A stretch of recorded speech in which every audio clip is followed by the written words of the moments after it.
Good afternoon students, কেমন আছো সবাই? আশা করছি ভালো আছো। মিসও ভালো আছি। তো করোনা যে হারে বাড়ছে, তোমরা আশা করছি যে বাসায় আছো এবং বাসায় স্বাস্থ্যবিধি মেনেই কি পড়াশোনা করছো। আর অতি প্রয়োজন ছাড়া বাইরে বের হবে না। আর যদিও বের হও তাহলে মাস্ক পরতে কি ভুলবে না, ঠিক আছে? আর মাস্ক কিন্তু দুইটা পরবে, বুঝছো? একটা পরে কিন্তু এখন কিন্তু হচ্ছে না, যে হারে বাড়ছে সে হারে কিন্তু এখন দুইটা মাস্ক কি অতীব জরুরি।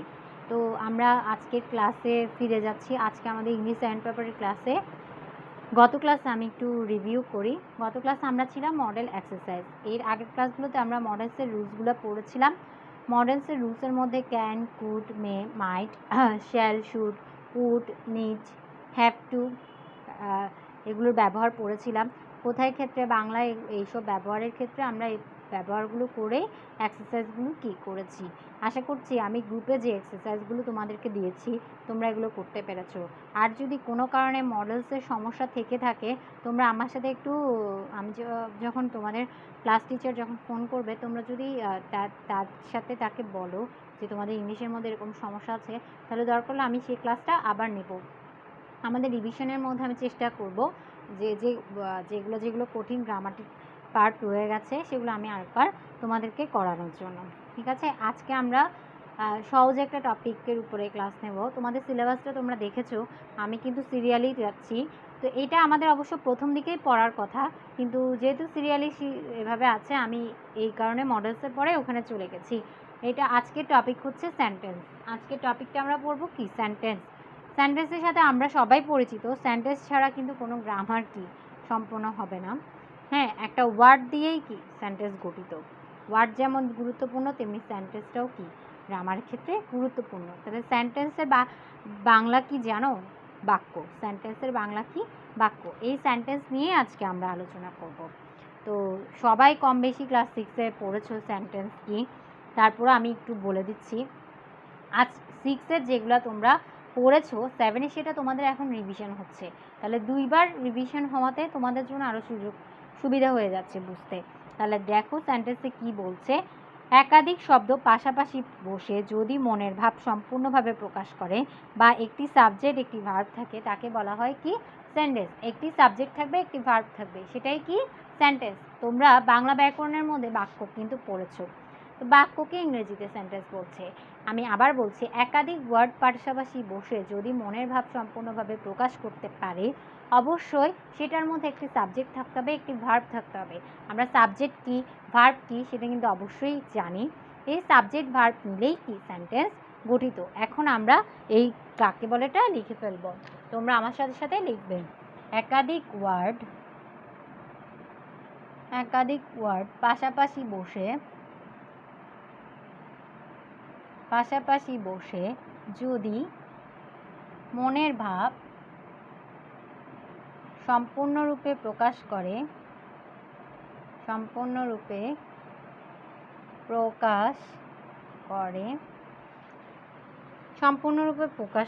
এবং তাতে একটি সাবজেক্ট ও একটি ভার্ব থাকে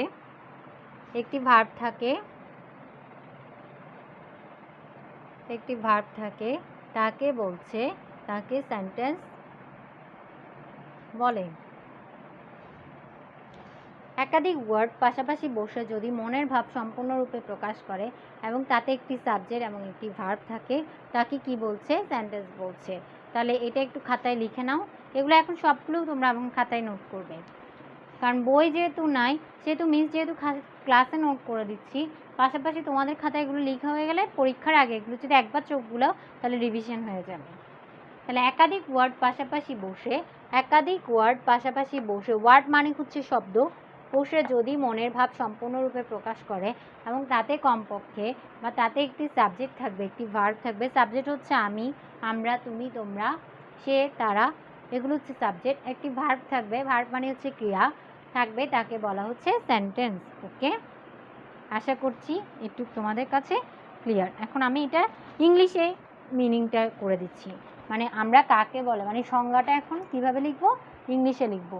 ওকে, তাহলে লিখো আমার সাথে সাথে। সবাই তুলেছো, তাই আমি এখন মুছে দিলাম। তাহলে দেখো এই sentence is a group of words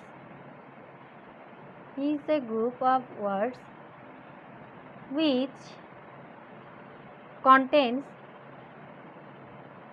contains at least a subject and a verb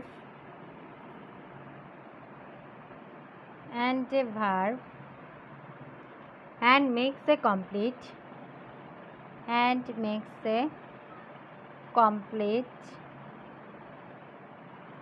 a complete sense by itself. Okay, a sentence is a group of words which contains at least a subject and a verb which contains and is at least a subject and a verb and makes a complete sense by itself.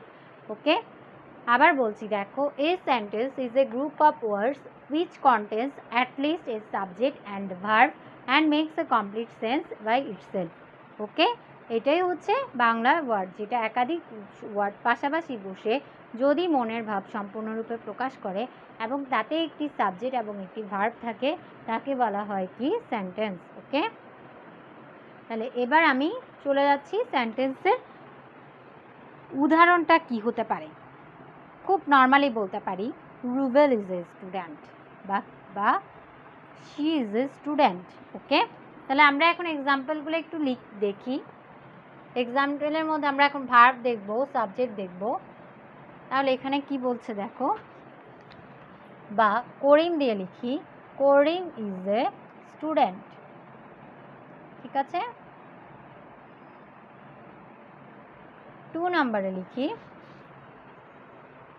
They play football. এইসব common এক্সাম্পলের সাথে আমরা কম বেশি কি পরিচিত। ঠিক আছে, they play, Karim is a student, এখানে করিমটা হচ্ছে সাবজেক্ট, ওকে, ইজটা হচ্ছে ভার্ব, বাকি যেটা থাকছে সেটা এক একটা ওয়ার্ড। করিম এখানে ওয়ার্ড বলছে, ইজ দিয়ে ভার্ব দেখা বোঝাচ্ছে, স্টুডেন্ট দিয়ে ছাত্র দিয়ে বোঝাচ্ছে, এ দিয়ে একজন বোঝাচ্ছে, এগুলো এক একটা ওয়ার্ড। তারপর এই এক একটা ওয়ার্ডের ক্ষেত্রে এখানে আমার করিমটা হচ্ছে সাবজেক্ট, ইজটা হচ্ছে ভার্ব। তাহলে আমি একটা সেন্টেন্সের মধ্যে যখন আমার সেটা সেন্টেন্স ফিল আপ হচ্ছে, একটা সাবজেক্ট থাকছে, একটা ভার্ব থাকছে, এই দুটা থাকার পরে আমার পুরো সেন্টেন্সটাই কি কমপ্লিট হয়েছে। যদি মনের ভাবটা প্রকাশ হচ্ছে, যেহেতু ব্যাখ্যাটা পেয়েছি আমি, বাংলা অর্থটা যদি আমি বলি করিম একজন ছাত্র, এটা ইজিলিভাবে একটা সহজ কি বাক্য তৈরি হয়ে গেছে। যদি আমি বলতাম করিম ইজ এ, তাহলে এখানে আমি করিম ইজ এ, করিম কি বোঝাচ্ছে, করিম হয় একজন কি, আমার প্রশ্ন থেকেই যাচ্ছে, তো এখানে আমার পুরো বাক্যটা তৈরি হয়নি, এটা একটা অসম্পূর্ণ সেন্টেন্স, এটা কি হবে না। ঠিক আছে, তাহলে আমার ক্ষেত্রে এটাই হচ্ছে কি করিম ইজ এ স্টুডেন্ট, এটা কি রাইট সেন্টেন্স। ওকে, যেটা দিয়ে আমার মনের ভাব সম্পূর্ণরূপে প্রকাশ পাচ্ছে না, সেটাকে আমি কি বলছি না, সেন্টেন্স বলছি না। দে প্লে ফুটবল, দেখো দে প্লে ফুটবল, অবশ্যই দে সাবজেক্ট, প্লে দিয়ে আছে, অবশ্যই ভার্ব বোঝাচ্ছে, বাকিটা আমার ক্লিয়ার একটা ওয়ার্ড বসে গেছে, যেটা মিনিং বলছে তারা ফুটবল খেলা করে, এটা সম্পূর্ণ অর্থ প্রকাশ করাকে কি বলা হচ্ছে, সেন্টেন্স বলা হচ্ছে। তাহলে আশা করছি একটু তোমাদের ক্লিয়ার হয়ে গেছে। ঠিক আছে, এখন আমি এটা মুছে দিচ্ছি। এক্সাম্পলগুলো তোমরা লিখেছো, এখানে আমি কিছু জিনিস বোঝার জন্য লিখেছি, ওগুলো লেখার দরকার নেই, জাস্ট 1 2 দিয়ে এক্সাম্পলটা লিখে রাখো। ঠিক আছে, এবার আসো সেন্টেন্স কয় ধরনের হতে পারে। অনেক ধরনের সেন্টেন্স হতে পারে, সেন্টেন্সেরও প্রকারভেদ আছে। সেন্টেন্স প্রধানত হচ্ছে অর্থভেদে সেন্টেন্স হচ্ছে 5 প্রকার, আমি একটু মুখে বলে দিচ্ছি, তারপর লিখে দিচ্ছি। অ্যাসার্টিভ সেন্টেন্স, যেটা হচ্ছে বিবৃতিমূলক বাক্য। ইন্টারোগেটিভ সেন্টেন্স, যেটা হচ্ছে প্রশ্নবোধক বাক্য। ইম্পারেটিভ সেন্টেন্স, যেটা হচ্ছে অনুজ্ঞাসূচক বাক্য। অবজেক্টিভ সেন্টেন্স, যেটা হচ্ছে ইচ্ছা বা আশীর্বাদ সূচক বাক্য। এক্সক্লামেটরি সেন্টেন্স বিস্ময় বা আবেগসূচক বাক্য। তাহলে সেন্টেন্স কত প্রকার অর্থভেদে? 5 প্রকার। এই 5 প্রকারের মধ্যে 5টা প্রকারে 5 ধরনের কি কি সংজ্ঞা আছে। তাহলে আগে লিখি অর্থভেদে সেন্টেন্স 5 প্রকার। অর্থভেদে সেন্টেন্স 5 প্রকার। এক হচ্ছে অ্যাসার্টিভ সেন্টেন্স, যেটাকে বলা হচ্ছে কি বিবৃতিমূলক বাক্য। এখানের মধ্যে হ্যাঁ বোধক বা না বোধক দুইটা আসবে। ইন্টারোগেটিভ সেন্টেন্স আমি ডট ডট দিয়ে যাচ্ছি, তোমরা একটু পাশে লিখে নেবে। Imperative sentence. 4 হচ্ছে অপটেটিভ সেন্টেন্স। 5 হচ্ছে এক্সক্লামেটরি সেন্টেন্স। ওকে, তাহলে অ্যাসার্টিভ সেন্টেন্স হচ্ছে বাংলাগুলো আবার বলছি, পাশাপাশি যদি পারো লিখে নাও। অ্যাসার্টিভ সেন্টেন্স হচ্ছে বিবৃতিমূলক বা বিবৃতিমূলক বাক্য। ইন্টারোগেটিভ হচ্ছে প্রশ্নবোধক বাক্য। ইম্পারেটিভ হচ্ছে অনুজ্ঞাসূচক বাক্য। অপটেটিভ সেন্টেন্স হচ্ছে ইচ্ছা বা আশীর্বাদমূলক বাক্য। এক্সক্লামেটরি সেন্টেন্স হচ্ছে বিস্ময় বা আবেগসূচক বাক্য। এখন আমরা এই 5 প্রকারের মিনিংগুলো মানে কাকে বলে গুলো পড়ব। আশা করছি একটু তোমাদের লেখা শেষ।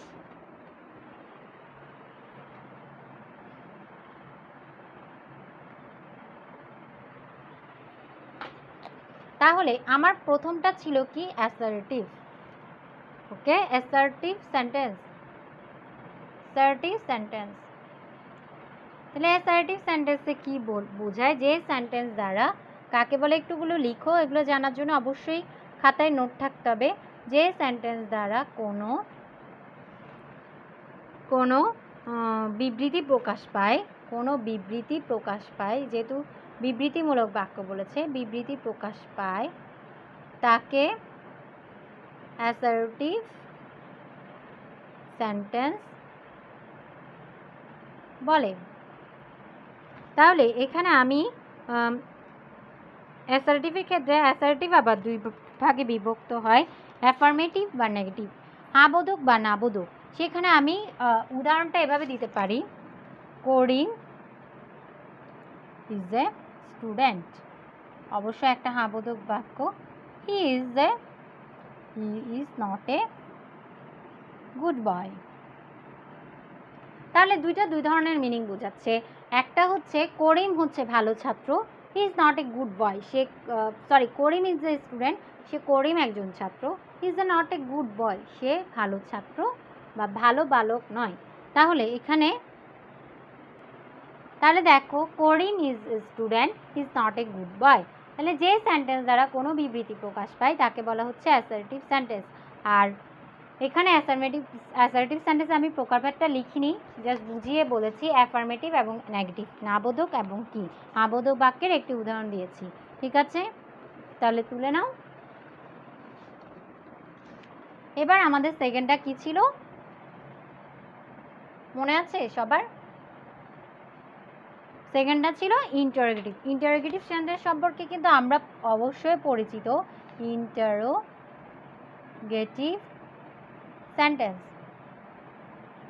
ইন্টারোগেটিভ সেন্টেন্সের সাথে আমরা কিন্তু কম বেশি প্রশ্নবোধক বাক্য বোঝা যাচ্ছে। যে সেন্টেন্স দ্বারা কোনো ব্যক্তি বা বস্তু সম্পর্কে জানার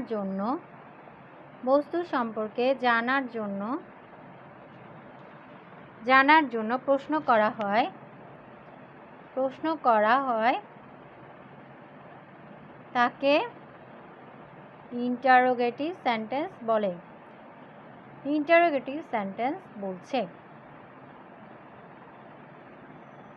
তাহলে যে সেন্টেন্স দ্বারা কোনো ব্যক্তি বা বস্তু সম্পর্কে প্রশ্ন করা হয়, জানার জন্য প্রশ্ন করা হয়, ব্যক্তিকে প্রশ্ন করছে, বস্তুকে প্রশ্ন করছে, তাকে কি বলা হয়? ইন্টারোগেটিভ সেন্টেন্স বলা হচ্ছে। একটু লেখা হয়ে গেছে। আমি যেমন প্রশ্ন হতে পারে, হোয়াট আর ডুইং নাও, তুমি এখন কি করছো? হোয়াট ইজ ইয়োর নেম, তোমার নাম কি? এগুলো হচ্ছে প্রশ্ন। কমন ওয়ার্ড, কমন সেন্টেন্স, সেগুলো হচ্ছে কি ইন্টারোগেটিভ সেন্টেন্স। ওকে, আমি একটু লিখি, what is your name, what is your name, what is your name, যে এক্সাম্পলটা আমি এখানে দিয়েছি। তাহলে প্রশ্ন করছে তোমার নাম কি। ওকে, তাহলে ইন্টারোগেটিভ সেন্টেন্স কমপ্লিট হয়েছে। এটা একটু লিখে নাও।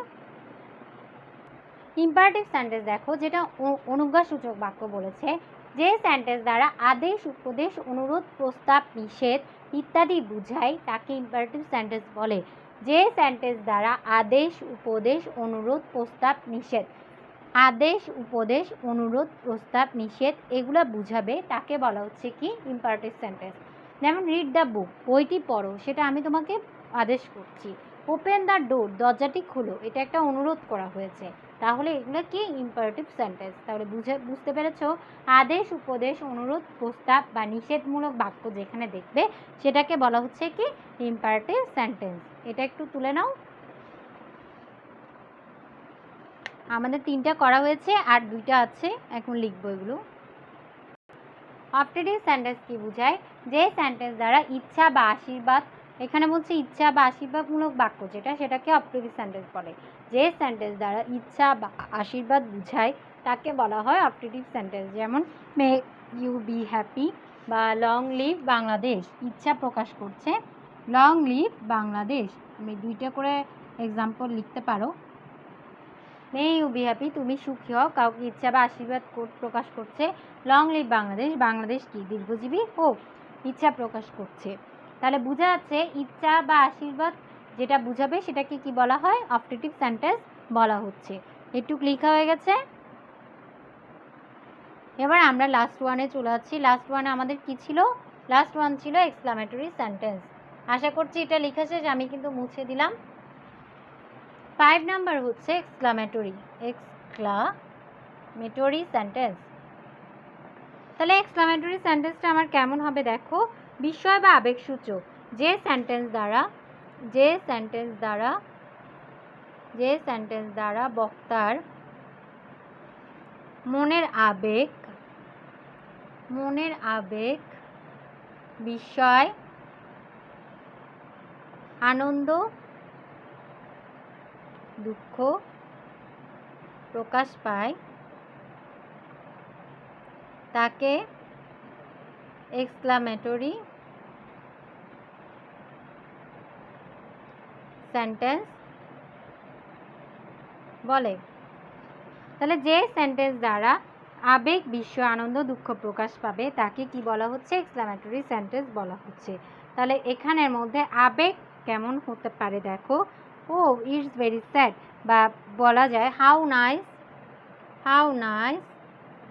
The bird is, how nice the bird is.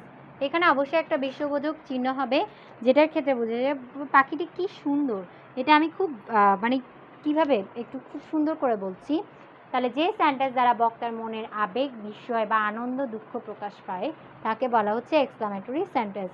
How nice the bird is, তারপর হতে পারে অ্যালাস আই এম আনডোন, আমার সর্বনাশ হয়ে গেছে, হাই।